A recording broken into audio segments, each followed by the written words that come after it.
Assalamu alaikum. Welcome to Knowledge TV. Today with a new topic, and that is Hamlet, play by William Shakespeare.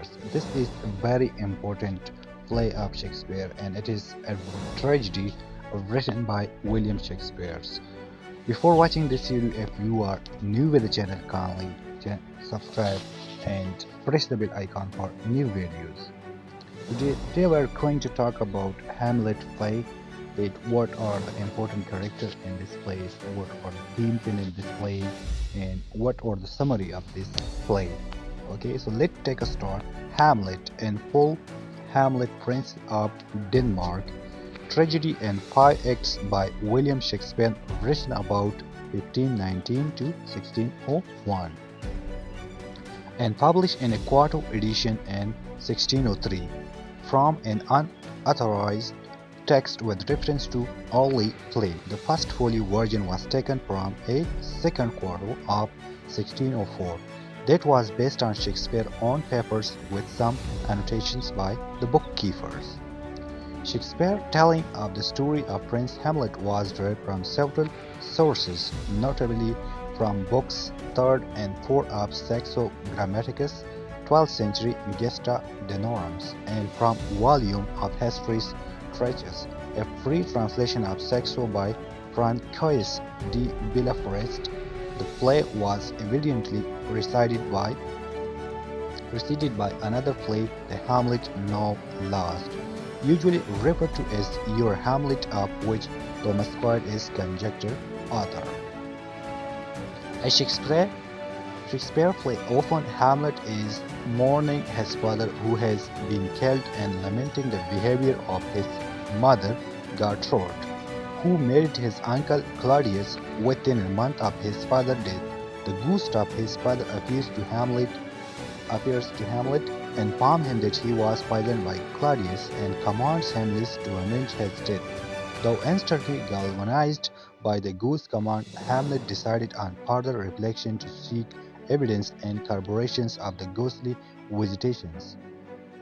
Since he knows the devil, he can assume a pleasing shape and can easily mislead a person whose mind is perturbed by intense grief. Hamlet adopts a guise of melancholic and mad behaviors as a way of deceiving Claudius and others at court, a guise made all the easier by the fact that Hamlet is genuinely melancholic. Hamlet's dearest friend, Horatio, agrees with him that Claudius has unambiguously confirmed his guilt. Driven by guilty conscience, Claudius attempts to ascertain the cause of Hamlet's odd behavior by hiring Hamlet's one-time friends Rosencrantz and Guildenstern to spy him. Hamlet quickly sees through the scheme and begins to act the part of madman in the front of them to the pompous old courtier Polonius.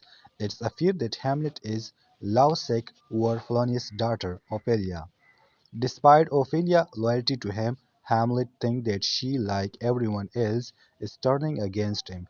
He feigns madness with her also and treats her cruelly as if she were a representative like his own mother of her treacherous sex.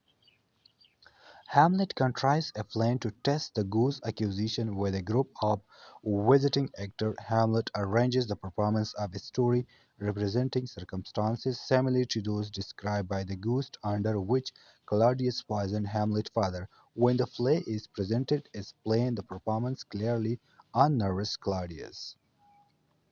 Moving swiftly in the wake of actor performance, Hamlet confronts his mother in her chamber with her culpable loyalty to Claudius. When he hears a man's voice behind the curtains, Hamlet stabs the person he understandably assumed to be Claudius. The victim, however, is Polonius, who has been eavesdropping in an attempt to find out more about Hamlet's erratic behavior. This act of violence persuades Claudius that his own life is in danger. He sends Hamlet to England, escorted by Rosencrantz and Guildenstern, with secret order that Hamlet to be executed by the King of England. When Hamlet discovers the orders, he alters them to make his two friends the victim instead.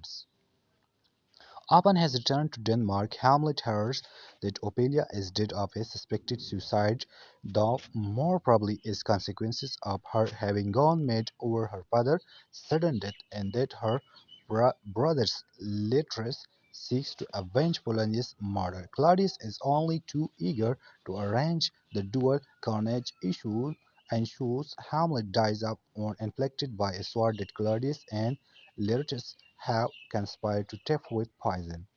On the scaffold, Hamlet realizes what has happened and forces Laertes to exchange swords with him, so that Laertes too dies. Is he admit just killed by his own treachery? Gertrude, also present at the duel, drank from the cup of poison that Claudius had placed near Hamlet to ensure his death. Before Hamlet himself dies, he manages to stab Claudius, and to entrust the clearing of his honor to his friend Horatio. For discussion of this play within the context of Shakespeare's entire corpus, okay, so this was the main summary of this play.